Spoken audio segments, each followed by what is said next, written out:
আপনি জগদ্দল বিধানসভায় ইমিডিয়েট দেখবেন 2-3 জন কাউন্সিলর জয়েন করছে।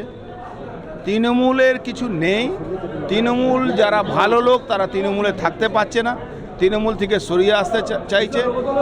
আর তৃণমূল শুধু গুন্ডার পুলিশ একটা নিয়ে চলছে। এই জয়েনিং এর তালিকায় তৃণমূল থেকে বিজেপিতে আর কে কে আছে? বললাম জগদ্দল বিধানসভায় 2 জন কাউন্সিলর যে কোনো মুহূর্তে আমি জয়েন করাবো।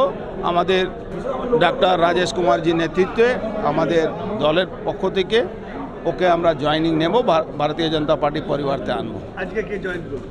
আজকে মিনিময় কাশ্যপি আর আমাদের শ্রাবণী কাশ্যপি কাউন্সিলর আছে, আর তারপর অনেকে আছে তার সঙ্গে সঙ্গে ওরা সবাই মিলে আজকে ভারতীয় জনতা পার্টি।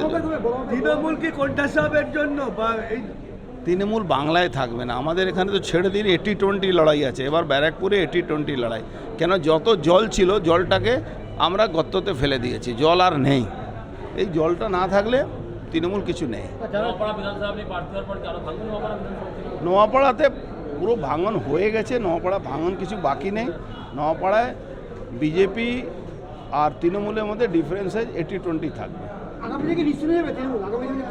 দেখুন আপনারা দেখেছেন সিপিএম যেভাবে 0 হয়ে গেছিল, সেরকম তৃণমূলে 0 হবে।